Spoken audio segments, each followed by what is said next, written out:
Hi అండి, అందరికీ నమస్కారం. Welcome back to my channel. ఈ వీడియోలో ఇప్పుడే అందిన వార్త అండి. ఏపీలోని ఈ జిల్లాలలో క్లీన్ స్వీప్ 9 అసెంబ్లీ సీట్లు ఆ పార్టీకే అని చెప్తున్నారు. సో దీంతో ఎంతవరకు అనేది పూర్తి వివరాలు అయితే వీడియోలో తెలుసుకుందాం. వీడియో ఎక్కడ స్కిప్ చేయకుండా అండ్ వరకు చూడండి, అప్పుడు పూర్తి ఇన్ఫర్మేషన్ అర్థమవుతుంది. అలా వీడియో నచ్చినట్లయితే ఒక లైక్ చేయండి. ఇంకా సబ్స్క్రైబ్ చేసుకున్నట్లయితే మన ఛానల్ని సబ్స్క్రైబ్ చేసుకున్నారని నేను చేసే ప్రతి ఒక్క వీడియో ఎవరికి రీచ్ అవుతుంది. ఇక విషయానికి వచ్చినట్లయితే ఓట్ల లెక్కింపు గడువు సమీపిస్తున్న కొద్దీ ఏపీలో ఉత్కంఠభరిత వాతావరణం నెలకొంటోంది. అందరి దృష్టి కూడా కౌంటింగ్ డే మీదే నిలిచింది. మరీ ముఖ్యంగా చెప్పాలంటే జూన్ 1న ఏదైతే జూన్ 1 ఈవినింగ్ సాయంత్రం ఎగ్జిట్ పోల్స్ వెలువడనున్నాయో దాని మీద మరింత ఆసక్తి అయితే చూపిస్తున్నారండి.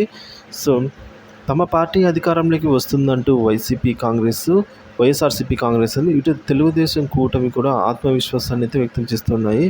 సో ఈ ధీమాతోనే ఆయా పార్టీల అధినేతలు విదేశీ పర్యటనలో ఉన్నారు. ప్రస్తుతం ఏపీలో ఈ నెల 13వ తేదీన పోలింగ్ ముగిసిన విషయం తెలిసిందే. ఒకే విడతలో 175 అసెంబ్లీ అలాగే 25 లోక్సభ నియోజకవర్గాలకు ఓటింగ్ పూర్తయింది. జూన్ 4వ తేదీన ఫలితాలు అయితే రానున్నాయి. ఏపీతో పాటుగా దేశవ్యాప్తంగా లోక్సభ ఎన్నికల ఫలితాలు విడుదలయ్యేది అప్పుడే. సో ఎవరు రాజు అవుతారు, ఎవరు బంట అవుతారు అనేది తేలుతుంది ఆ రోజున.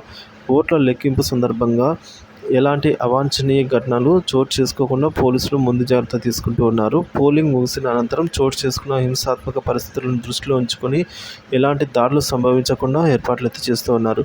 ఈ పరిస్థితుల మధ్య వైఎస్ఆర్సీపీ మరియు టీడీపీ నాయకుల మధ్య మాటల యుద్ధం కొనసాగుతుంది.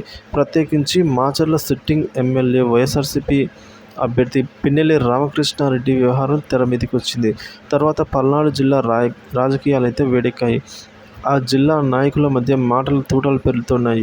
సో ఈ వ్యవహారంపై మంత్రి బొత్స సత్యనారాయణ మాట్లాడారు. పల్నాడు జిల్లాలో చోటు చేసుకున్న హింసాత్మక ఘటనల నేపథ్యంలో కేంద్ర ఎన్నికల కమిషన్ నియమించిన అధికారులే సస్పెండ్ అయ్యారని, దీనికి పూర్తి బాధ్యత ఎవరు వహిస్తారని ప్రశ్నించారండి.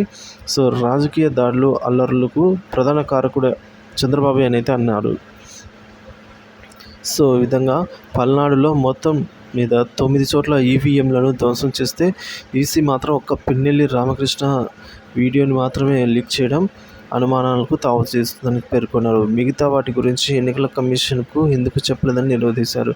దీన్ని బట్టి చూస్తుంటే ఎన్నికల కమిషన్ ఎవరికి ఒత్తాసు పలుకుతుందో తెలిసిపోతుందన్నారు బొత్స.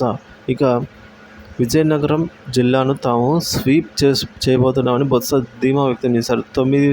9కి 9 స్థానాలను కైవసం చేసుకుంటామని వ్యాఖ్యానించారు.